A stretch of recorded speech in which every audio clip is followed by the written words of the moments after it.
महापुरात उद्ध्वस्त झालेल्या लातूरमधील शेतकऱ्यांसमोर जगण्या मरण्याचा प्रश्न निर्माण झालाय। करत्या मुलाच्या आत्महत्येनंतर 70तल्या आजोबांनी कर्ज काढून पेरणी केली, बायकोच्या गळ्यातलं मंगळसूत्र गहाण ठेवून मशागत केली, पण पुरानं शेतीच खरवडून गेली आहे। आता सावकाराचं कर्ज फेडायचं कसं, पुढच्या वर्षी शेती कशी करायची असा यक्ष प्रश्न या वयोवृद्ध शेतकऱ्यासमोर उभा ठाकलेला आहे।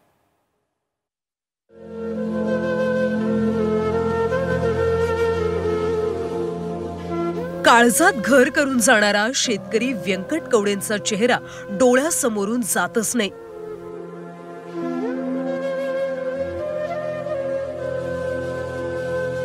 पुराच्या तडाख्यानं लातूर जिल्ह्यातल्या औसा तालुक्यातल्या बोरफळ गावातील व्यंकट कवडे सावकाराच्या सापळ्यात पुरते अडकलेत। व्यंकट कवडेंनी पेरणीसाठी खाजगी सावकाराकडून कर्ज घेतलं, शेतीच्या मशागतीसाठी बायकोचं मंगळसूत्र गहाण ठेवलं, पण महापुरानं होत्याचं नव्हतं केलं। अक्षरशः पेरायला रुपया नसताना मी एका सावकाराकडून पैसे घेतलो, या सोनं ठेवलो आणि पैसे काढलो। पैसे काढून त्याचं मी खात आणलो, पेरलो, आणि तरी आता हे लोकांचं कसं काय विठल, ही कशाने सारू, ही मला चिंता आहे। का तुम्ही सरकारने का द्यायचं ते द्यावं, ही आमची कळकळीची विनंती आहे। सरकार तुमच्या पाया पडून सांगतो, आमची एवढी परिस्थिती बिकट झाली आहे, का करणार आहोत काय नाही, आम्ही आता कसं जगायचं आणि कसं राहायचं हे आम्हाला काही सुचना झाले। बघा सरकार, तुम्ही जाऊ मायबाप वरून कोपलाय ती कोपलावर तुम्ही कोपलू का आमच्यावर।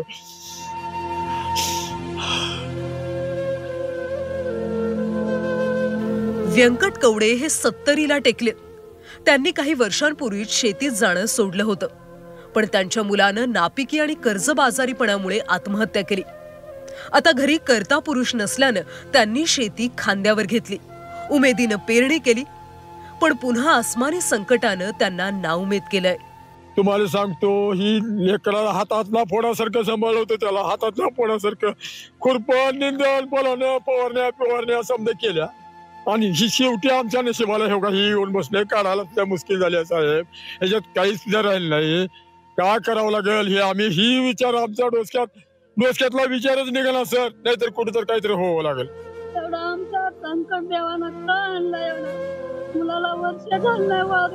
शेतीत जगण्याची आशा होती, मोलमजुरी करावी तर बिगारी काम आता होत नाही। शेतात राबले पण हाती निराशा लागली, डोळ्यासमोर सगळं शून्य शून्य दिसू लागलंय। मी कसं करा, आम्हाला काम होईना, कुठं कामाला झालं तर आम्हाला काम होईना, शेतीमध्ये करायला आता पावसानं असं आमचं घालवलं, सगळं वातावरण बिघडवलं, कसं जगावं आम्ही, कसं राहावं, नाही तर जीवाचा आत्महत्या करून घ्यायचा बघत आला आमच्यावर टायम आला लई। आम्हाला कोणी जवळ उभा दिला, कोणी रुपया दिला मागाय गेलं तर आमची एवढी बेकार अवस्था झाली आहे। शेतकरी आता देशोधडीला लागलाय। शेतकऱ्याच्या जगण्या मरण्याचा प्रश्न आहे। मायबाप सरकारनं आता शेतकऱ्यांना मदतीचा हात दिला पाहिजे। महापुरात उद्ध्वस्त झालेल्या शेतकऱ्याला उभं करण्याची जबाबदारी आता सरकारच्या खांद्यावर आली आहे।